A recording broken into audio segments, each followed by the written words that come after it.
Hi guys, I hope you all are doing well. This is Nada. இது என்னோட YouTube channel நதாஸ் diary. என்னோட சேனலை நீங்கள் இப்போ தான் ஃபஸ்ட் டைம் பார்க்குறீங்க அப்படின்னு சொன்னால் கட்டாயமாக சப்ஸ்கிரைப் பண்ணிக்கோங்க. அப்போ தான் நான் போடுற எல்லா வீடியோஸும் உங்களுக்கு கண்டினியூஸாக வரும். ஓகே, வாங்க வீடியோக்குள்ளே போகலாம்.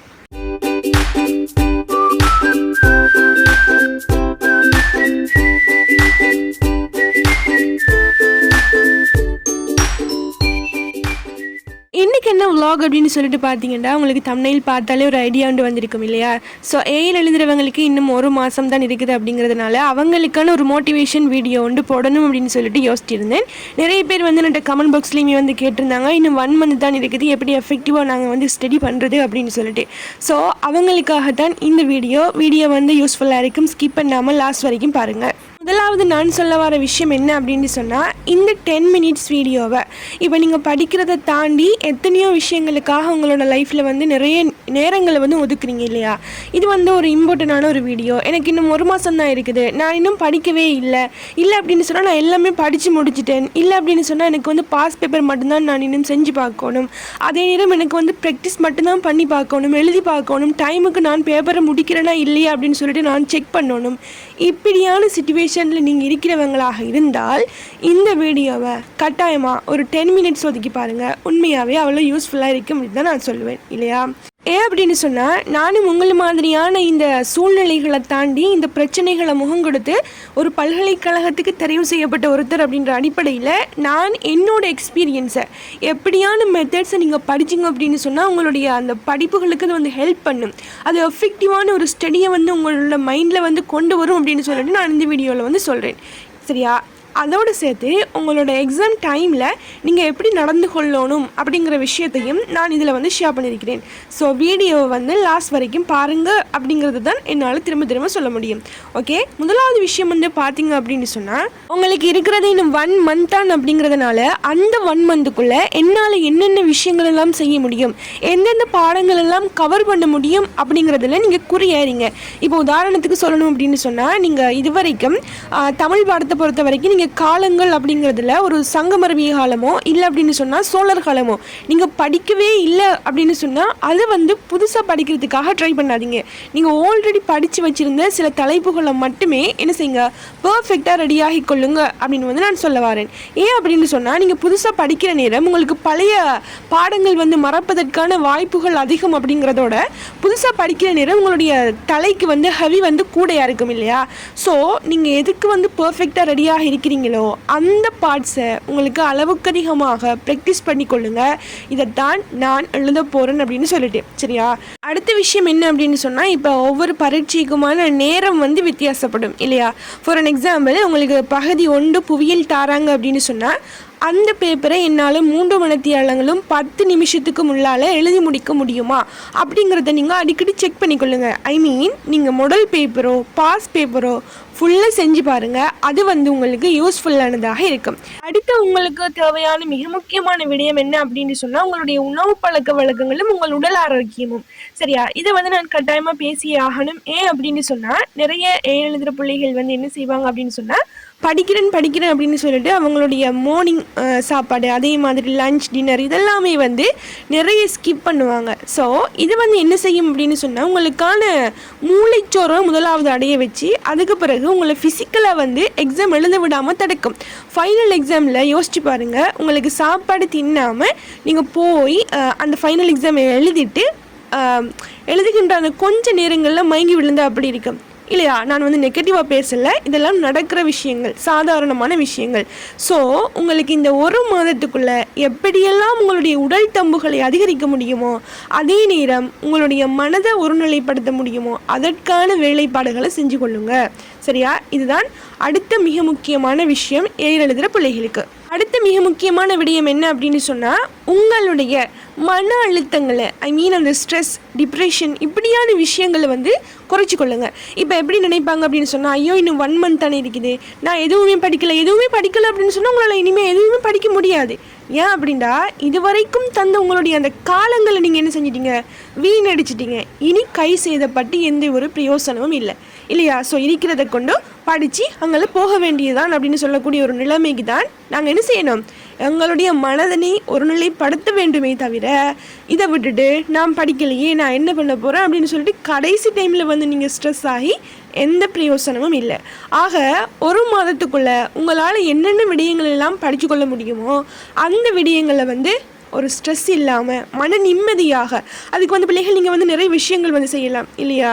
இப்போ உங்களுடைய மனதினை ஒருநிலைப்படுத்தக்கூடிய ஒரு மேசையை வந்து உங்களுக்கு சூஸ் பண்ணிக்கலாம்டா. இப்போ உங்களுக்கு ஜன்னலுக்கு பக்கத்தில் இருந்து படித்தா அதில் வந்து காற்று வர வர உங்களுக்கு என்னது ஒரு மனநிலையை வந்து ஒருநிலைப்படுத்தக்கூடிய நிலைமை உங்களுக்கு அந்த மேசையில் வந்து கிடைக்குது அப்படின்னு சொன்னால் உங்களுடைய அந்த ஸ்டடி டேபிளை வந்து அதுக்கேற்ற மாதிரி நீங்கள் ஆர்கனைஸ் பண்ணிக்கொள்ளுங்க. ஓகே, இதெல்லாம் வந்து சின்ன சின்ன விஷயங்களாக இருந்தாலும் உங்களுடைய பரீட்சையினை கட்டாயமாக பாதிக்கக்கூடிய விடயங்களாக இது காணப்படும் அப்படிங்கிறதுல நீங்கள் உறுதியாக இருக்கணும். சரியா? ஓகே, அடுத்த விஷயம் என்ன அப்படின்னு சொல்லிட்டு பார்த்தீங்கன்னா எக்ஸாமுக்கு போகிற நேரம் நீங்கள் என்னென்ன விஷயங்கள் எல்லாம் செய்யணும் அப்படிங்கிறத வந்து நான் உங்களுக்கு ஷேர் பண்ண போகிறேன். சரியா? இதுக்கு முன்னுக்கு உங்களுக்கு ஸ்டடி டைம் டேபிள், அதே நேரம் உங்களுக்கு 4 months பிளான், எப்படி படிச்சிங்க அப்படின்னு சொன்னால் எஃபெக்டிவான ஒரு ரிசல்ட்ஸ் எடுக்கலாம், அதே நேரம் ஸ்டடி டிப்ஸ், இப்படியான நிறைய வீடியோஸ் வந்து நான் உங்களுக்கு வந்து என்னோட சேனலில் வந்து அப்லோட் பண்ணியிருக்கிறேன் இல்லையா. ஸோ பார்க்காதவங்க இதுதான் உங்களுக்கு வந்து ஃபர்ஸ்ட் வீடியோ அப்படிங்கிறவங்க கட்டாயமாக அதெல்லாம் போய் ஒன்றுடன் செக் பண்ணி பாருங்கள். ஓகே, அதுலேயுமே வந்து உங்களுக்கு என்னது யூஸ்ஃபுல்லான சில விஷயங்களை வந்து எடுத்துக்கொள்ளக்கூடிய மாதிரி இருக்கும். ஸோ அதுலேயுமே உங்களுக்கு எடுக்கலாம். ஓகே, ஃபைனலாக நான் இந்த எக்ஸாமுக்கு போகிற நேரம் நீங்கள் என்னவெல்லாம் செய்யணும் அப்படிங்கிறது இதில் சொல்கிறேன். அதில் ஏதாவது டவுட்ஸ் இருந்துச்சு அப்படின்னு சொன்னால் உங்களுக்கு கட்டாயமாக கேளுங்க. நான் நெக்ஸ்ட் வீடியோவில் அதெல்லாம் வந்து கிளியர் பண்ணி போடுறேன். சரியா? முதலாவதான விடயம் என்ன அப்படின்னு சொன்னால் பிள்ளைகள் அட்மிஷன் அண்ட் ஆல்சோ எங்களோட NIC இல்லையா, நேஷனல் ஐடி கார்டு. ஸோ இதெல்லாம் வந்து உங்களுக்கு மிக முக்கியமான விடயங்கள். இதெல்லாம் நீங்கள் எக்ஸாமுக்கு கொண்டு போகிற நேரம் முதலாவதாக இந்தந்த விஷயங்கள் எல்லாம் நீங்கள் எடுத்து வைக்கணும். அடுத்தது நீங்கள் எழுதுகிற பென்சில் இப்படியான விஷயங்கள். அதே மாதிரி ரெண்டாவது விஷயம் நியூ ட்ரெஸ் அல்லது நியூ ஷூ, புதிய உடைகளையும் புதிய பாதணிகளையும் 7 அளவுக்கு தவிர்த்து கொள்ளுங்க. சில நேரங்களில் நீங்கள் ஸ்கூலில் வந்து எக்ஸாம் எழுதுகிற நேரம் பழகி இருப்பீங்க, அந்த உடுப்பு போட்டால் தான் எனக்கு வந்து கம்ஃபர்டபுளாக உட்காந்து எழுதலாம், அந்த ஷூ போட்டிருந்தா தான் எனக்கு வந்து கம்ஃபர்டபுளாக உட்காந்து எழுதலாம் அப்படின்னு சொல்லிட்டு. ஸோ நீங்கள் ஃபைனல் எக்ஸாமுக்கு போகிற நேரம் இதெல்லாம் சேஞ்ச் பண்ணிவிட்டு ஒரு புதிய உடுப்பு இல்லை அப்படின்னு சொன்னால் புதிய பாதணிகளை வந்து போடுறீங்க அப்படின்னு சொன்னால் அது உங்களுக்கு சில சமயங்களில் அசௌகரியங்களை ஏற்படுத்தும். சரியா? ஸோ அதெல்லாம் வந்து இன்று வரைக்கும் தவிர்த்து கொள்ளுங்க. அடுத்த விஷயம் என்ன அப்படின்னு சொன்னால் நோ டென்ஷன் ஒன்லி ப்ரேயர்ஸ். ஓகேவா? நான் இப்போ எல்லாமே வந்து படித்து முடிச்சிட்டேன், எனக்கு இனி எந்த டென்ஷனுமே இல்லை, கடைசியாக நான் நம்பக்கூடியது என்னுடைய இறைவனை மாத்திரம்தான் அப்படின்ற அடிப்படையில் நீங்கள் என்ன செஞ்சு கொள்ளணும், உங்களுடைய பரீட்சைக்கான தயார்படுத்துதல்களை மேற்கொள்ள வேண்டும் அப்படிங்கிறது மிக முக்கியமான 2வது விஷயம். சரியா? அடுத்தது வந்து பார்த்திங்க அப்படின்னு சொன்னால் ரிவிஷன். நீங்கள் இந்த 1 monthக்குள்ளே இது வரைக்கும் படித்த அனைத்து பாடங்களையும் கொஞ்சம் கொஞ்சமாக என்ன செய்யணும், ரிவிஷன் பண்ணுறதுக்காக ஸ்டார்ட் பண்ணணும். ரிவிஷன் பண்ணிட்டேன், ஓகே இந்த பாடம் முடிஞ்சுது அப்படின்னு சொன்னால் அடுத்த பாடத்தை என்ன செய்யுங்க, எடுத்து வச்சு ரிவிஷன் பண்ணி முடிங்க. ஓகேவா? அடுத்தது don't discuss after the examination. ஓகேவா? இப்போ நீங்கள் வந்து எழுதி முடிச்சுட்டு ஹோலை விட்டு வெளியே வாரீங்க அப்படின்னு சொன்னால், ஃபார் அன் எக்ஸாம்பிள் இப்போ நீங்கள் தமிழ் பாடம் விட்டு வந்து வெளியே வாரீங்க அப்படின்னு சொன்னால் அந்த தமிழ் பாடத்தில் என்னென்ன விஷயங்கள் இந்த கேள்விகள் தான் வந்துச்சு, நான் இது தான் சூஸ் பண்ணினேன், இது தான் எழுதினேன், இப்படி தான் என்னுடைய விடை கட்டமைப்பு எழுதப்பட்டது அப்படின்னு சொல்லிட்டு நீங்கள் வந்து சக மாணவரோட இல்லை அப்படின்னு சொன்னால் சக தோழரோட வந்து டிஸ்கஸ் பண்ணுற நேரம் அவங்க வந்து புதுசாக ஒரு விஷயத்தை வந்து சொல்கிற நேரம் உங்களுக்கு நீங்கள் யோசிப்பீங்க, அடே நான் இதை வந்து எழுதாமல் விட்டுட்டேனே, இதை வந்து நான் மென்ஷன் பண்ணாமல் விட்டுட்டேனே, எனக்கு ஒரு வேளை புள்ளிகள் குறையுமோ அப்படின்னு சொல்லிட்டு உங்களுக்கு ஒரு டென்ஷன் வந்து அடுத்த பரீட்சைக்கு தயார்படுத்துதலை நீங்கள் போட்டு விடுவீர்கள். இல்லை அப்படின்னு சொன்னால் அதோட டிப்ரெஷன் ஆகிட்டு என்ன செஞ்சிடுவீங்க, அடுத்த பாடத்தில் கோட்டை விட்டுருவீங்க. ஸோ இந்த விஷயங்களை வந்து கட்டாயமாக அவாய்ட் பண்ணிக்கொள்ளுங்க. எந்த காரணம் கொண்டும் உங்களுடைய பரீட்சை முடிதலுக்கு பிறகு அந்த பாடத்தை பற்றி பேசாதீங்க. நானெல்லாம் எக்ஸாம் எழுதிட்டு வந்தேன் அப்படின்னு சொன்னால் அந்த பேப்பரை வந்து என் கண்ணுக்கு படாமல் ஒழிச்சு வச்சிருவேன். சரியா? ஆக அதுதான் என்னுடைய அடுத்த பாடத்துக்காக என்னை தயார்படுத்துதலுக்கு ஊக்குவிக்கும். ஸோ நான் அந்த பேப்பரை யோசித்து 2யுமே எழுதாமல் கடைசியில் 2மே இல்லாமல் நான் போயிடுவேன். சரியா? ஓகே, அது வந்து மிக முக்கியமாக நீங்கள் கருத்தில் கொள்ள வேண்டிய விஷயம். அடுத்தது உங்களுடைய மனதையும் உடலையும் என்று வரைக்கும் ஆரோக்கியமாக வச்சுக்கொள்றதுக்கு ட்ரை பண்ணுங்கள். சரியா? இப்போ இந்த டைமில் இப்போ நீங்கள் எழுதுறதுக்கு இன்னும் 1 month தான் இருக்குது அப்படின்னு சொல்கிற நேரத்தில் எங்கேயாவது போய் விழுந்து உங்களுடைய கைகளோ கால்களோ உடைஞ்சிட்டு அப்படின்னு சொல்லி வச்சுக்கொள்வோம். எங்களால் எக்ஸாமை பீஸாக எழுத முடியுமா? இல்லையா?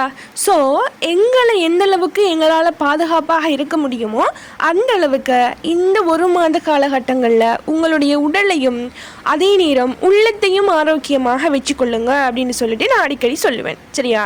இந்த விஷயங்கள் தான் உங்களுடைய ஏஐல செல்வாக்கு செலுத்தக்கூடிய தாக்கம் செலுத்தக்கூடிய விஷயங்களாக நீங்கள் என்ன செய்யணும், இவ்விடத்தை பார்க்கணும். அதே நேரம் இயன்ற அளவுக்கு சோஷியல் மீடியாஸை அவாய்ட் பண்ணி கொள்ளுங்க.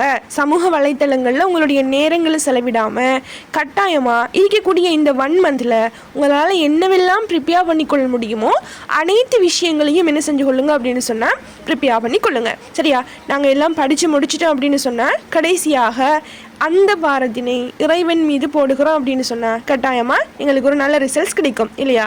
அது படிச்சுட்டு அந்த பாரத்தை போட்டால் தான். படிக்காமல் இருந்துட்டு எல்லாத்தையுமே இறைவன் பார்த்துக்கொள்ளுவான் அப்படின்னு சொன்னால் கட்டாயமாக என்ன செய்ய முடியாது, அந்த பரீட்சையில் எங்களால் சித்தி பெற முடியாது.